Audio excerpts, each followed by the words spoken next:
Thank you so much. Good morning and welcome to Royal Bay's 2025 Remembrance Day ceremony.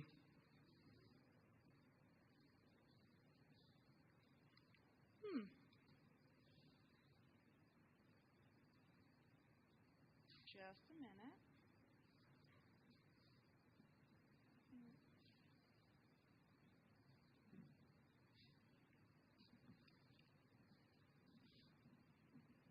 Thank you for your patience. Just a second.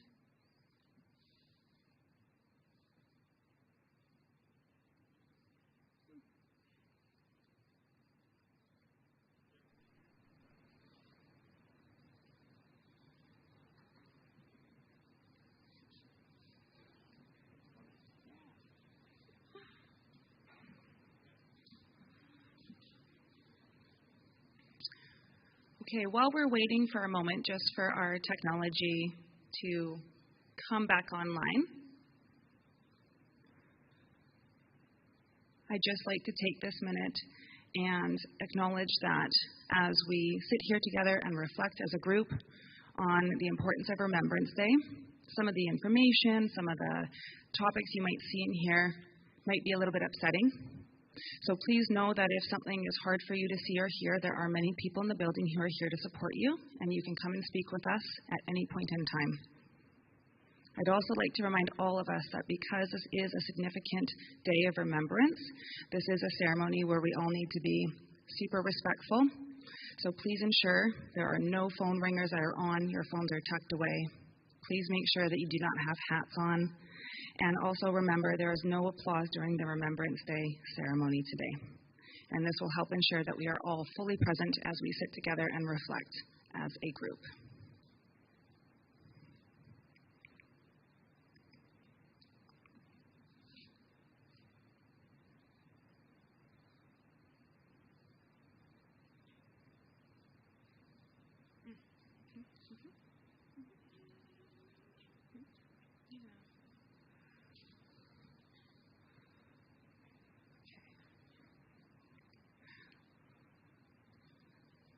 I am going to continue a little bit here as we wait for this tech. Hold on. Just keep going. Yeah, okay. Okay, so again, thank you for joining us today for our Remembrance Day ceremony for 2025. We would like to acknowledge with gratitude and respect that we are able to live, learn, and work together on the traditional territories of the Chianu Nation and the Lekwungen-speaking peoples of Songhees and Esquimalt nations. And actually that our school site is also situated on the traditional Tichimisa village site. We also recognize that our district schools sit on the traditional territories of the Sioux Nation, the Nuu-chah-nulth-Patchaadat Nation, and that some are located on the traditional territories of the Malahat Nation. As we move forward in remembrance, please remember to be your wonderful, respectful selves as we honor the service of veterans past, present, and future today. At this point in time, I would like to invite the members of the choir onto the stage, so please rise for the singing of our national anthem.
Thank you.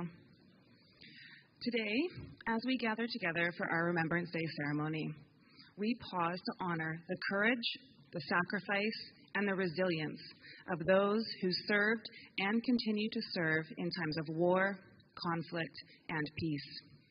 We remember the fallen, we remember the veterans, and all those whose lives have been forever changed by the pursuit of peace and freedom. This year holds special significance as it marks the 80th anniversary of Victory in Europe Day, or VE Day, which was a moment in time when World War II in Europe came to an end. On May 8, 1945, the world witnessed the triumph of peace over tyranny, of choosing democracy over dictatorship, and the world collectively worked together to join in healing and rebuilding a better, safer world. VE Day reminds us not only of the bravery of those who fought, but also of the absolute immense cost of war. And now, 80 years later, in 2025, there are only a handful of the youngest serving soldiers from World War II and Korea still alive, many of whom are nearing their 100th year of age. A question we should all be asking ourselves is, when they leave us, who will carry their stories forward? And the answer is you. You will. Because it now becomes your job to learn from the past and to work to shape a future where peace is not just a hope, but it is a reality. So as we gather for Remembrance Day, we need to think and understand that remembrance is more than just reflection. It's more than just honoring the courage and the sacrifice. It is a shared and collective responsibility amongst us all. As young people, you have the power to build bridges, to foster understanding, and to stand up for justice. The lessons of history are not just about what happened. They are not black words written on a white page in a history textbook. They are about understanding what has happened before, so you get to make the choice of what is going to come next. You get to make the decisions to live in a better, safer, peaceful world. So today, let us honor the legacy of all those who came before us by committing all of ourselves to kindness, compassion, and the pursuit of peace in our own lives and within our own communities. To share further insight for you today, we'd like to welcome our guest speaker, Jim Tenhoff.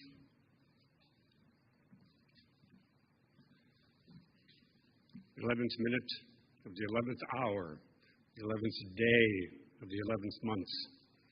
Since 1921, these words have been used to express the meanings of Remembrance Day, a day we put aside to honor not only those who gave their very lives, but also the countless men and women who have chosen to stand on the front lines for our way of life.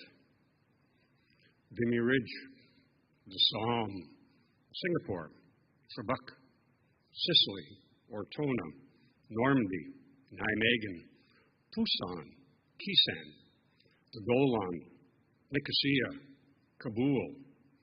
These are names that may sound strange to many, but there are only a few places where Canadians gave their all. Our countrymen have fought with bravery and distinction, have been awarded Victoria Crosses, as well as United States Congressional Medals of Honor. We are challenged to remember these places and others because if we forget the past, we may be doomed to repeat it. This year is especially a special time for me as this is the 80th anniversary of the liberation of Holland. I was born 2.5 years after the Second World War in Holland. And I am very thankful to the Canadian men and women, soldiers, that liberated my little Holland, or otherwise I might not be here today to speak to you. They gave their all for us.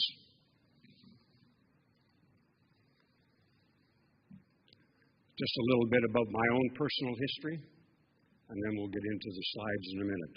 I am a soldier, and I'm here to share a little bit about myself and my journey from a boy of 16 to the present. I joined the Canadian Army in 1964 as a 16-year-old. I served in Chilliwack as a soldier apprentice in the Engineers. From 64 to 70, I went to the United Nations peacekeeping in Cyprus in 1970-71, and I met my wife in Cyprus. I thought I was doing pretty good. I was running a kitchen, and I had Turks working in the kitchen, and in the evenings I dated a Greek girl. So there it goes.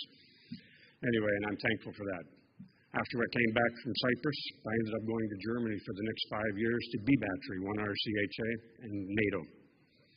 I came back in 1976, and I went to 3 PPCLI here in Victoria, British Columbia at Work Point Barracks.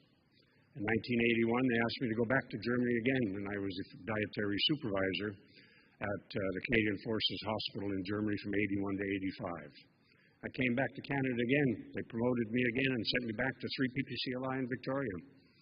And in 1986, later on that year, I went to Canadian Forces Station Alert, which is 450 kilometers south of the North Pole. So when I arrived there on the 30th of December, it was pitch black and I didn't see daylight until March. It was a real experience for 6 months without family. It's been a wonderful experience for me and my family, and I'm thankful for that time, for what I learned and how I matured as a person. And I'm still a soldier, and I always will be. Just a few slides that I'm going to go through now. For Canadian Forces, November the 11th has another meaning. Recent history has shown us that our blessings still are not guaranteed. Peace still needs to be protected when threatened and restored when broken. We have over 2,500 members of our forces today serving in operations as I speak to you. Just a few slides. World War I, 1914 to 18. August 1914, and on the 11th of November, at 11 a.m. 1918, the Treaty of Versailles was also a little bit later in June. 66,665 men and women died during that conflict. World War II started in September 1939. 46,998 men and women died. That's 41% of our Canadian population between the ages of 18 and 45. They all volunteered, they all wanted to serve, and they all went, and they did it gladly. Korea, 1950, 1955. That was the separation between North Korea and South Korea. We did United Nations, and also the Americans were there. United Peacekeeping in Cyprus. There we were. Had a great time, 6 months in Cyprus. The Golan Heights were also there. We had Canadian forces there. I lost 2 of my best friends who served at the Golan Heights in 1976. 2 of them went over and they died in a motor vehicle accident when their vehicle hit an IED. So I lost 2 of my best friends. The Gulf War. Rwanda. Rwanda was a place that wasn't really popular for anything in the world. They didn't have oil, they didn't have anything. But I had a battery captain that I had when I was with the RCHA that was the general in command of Rwanda, Romeo Dallaire, a great soldier. And he came back and he suffered very, very tough times with PTSD, and now he's just been given a service dog, I just found out the other day. Cambodia, again, we did people there. We're more watching and as a liaison and helping them. Haiti. We went to Haiti, and we're still in Haiti, cleaning up, and the gangs there are still fighting amongst each other, and it's hard for soldiers really to do their job. Former Yugoslavia, we're still there. Peacekeeping, Korea, 120 Canadians killed, 300 injured. I don't bring up Afghanistan. We lost 160 Canadian military men and civilians there.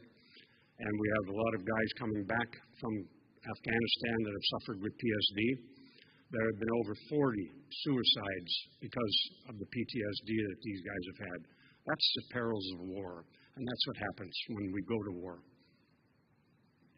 November the 11th is a day for Canadians to say thank you to all those who did so much for our great nation. We will remember them. All of this from a land we have served under the flag of Canada in the past, and we salute those who continue to serve in Canada's forces today. It's a day for each of us to think of our relationship and our interactions, how we treat others, how we would like to be treated, how we resolve our daily conflicts. Ultimately, peace starts at home. Choose to be a peacemaker. Choose to build community. Choose to strengthen connections. Just as I finish in here, a little ending, thank you for giving me the opportunity to come and share with you this morning. What I'd like you to remember is the countless millions who have died in armed conflict over the centuries. By remembering, we honor those who sacrificed their lives to secure our freedom. We must remember so we do not forget, so that we do not devalue the lives we have or the goodness found in humanity. It's been said that those who forget the past do so at their own peril, for they are sure to repeat it, and we don't want a repeat of the colossal death and destruction by 2 world wars. What we want is to encourage communication between people to strengthen the bonds between all people to build peace within our communities, locally and globally. Thank you.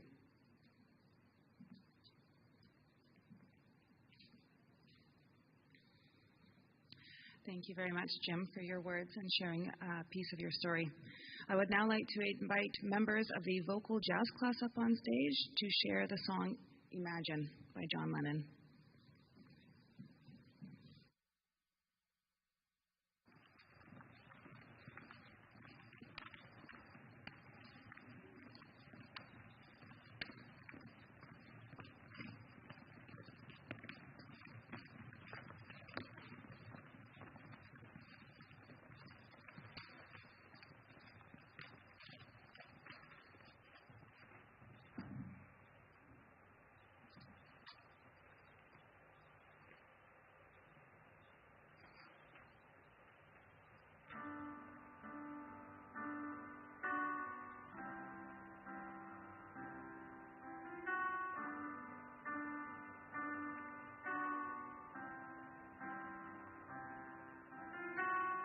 Imagine there's no heaven.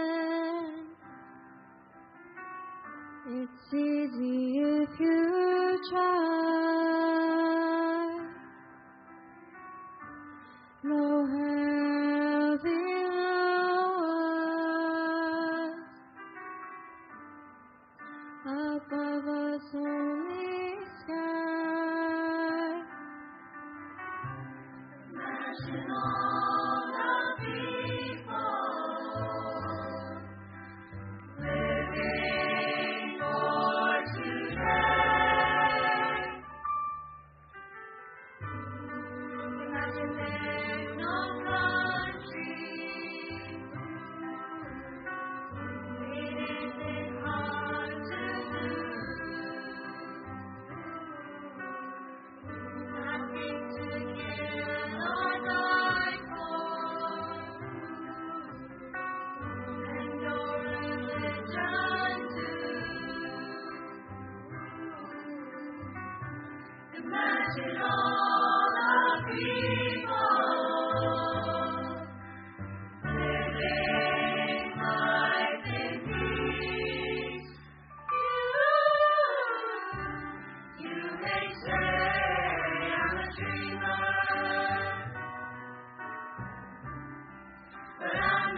the only one.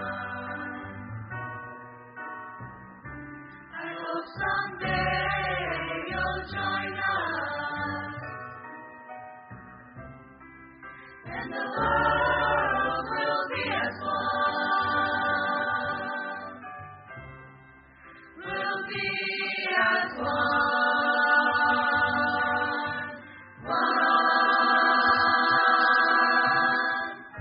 Imagine no possessions. I wonder if you can. No need for greed or hunger. A brotherhood of men. Imagine all the people sharing all the world. You may say I'm a dreamer, but I'm not the only one. I hope someday you'll join us, and the world will be as one. Be as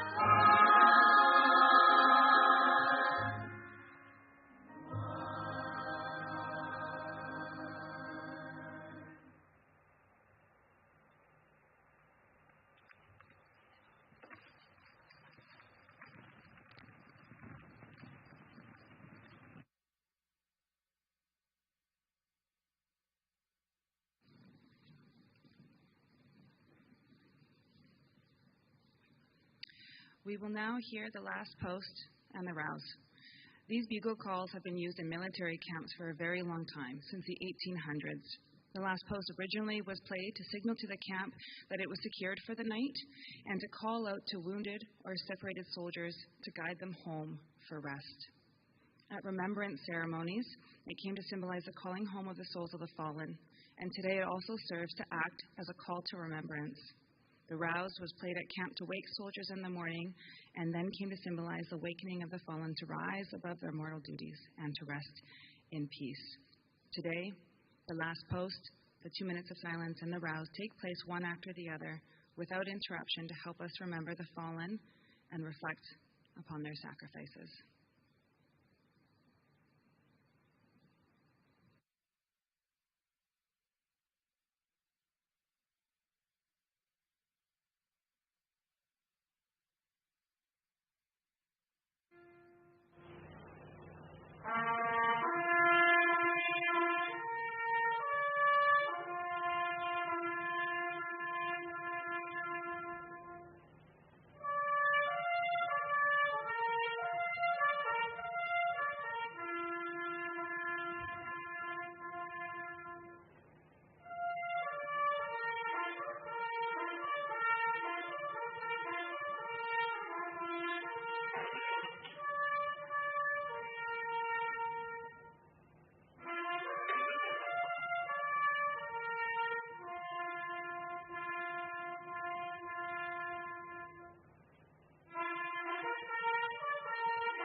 you. I would now like to ask Jim to come forward once more to read the act of remembrance. At the end, it is customary for everyone present to repeat the last line by responding with, "We will remember them." And so, to engage with this act of remembrance, I am going to ask you to please stand up as Jim recites this.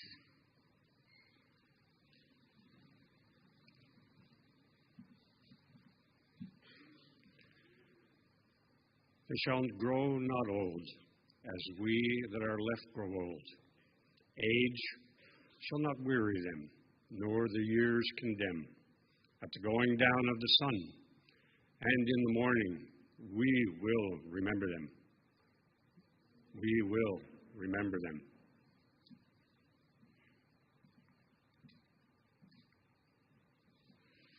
Today, you may sit. Thank you.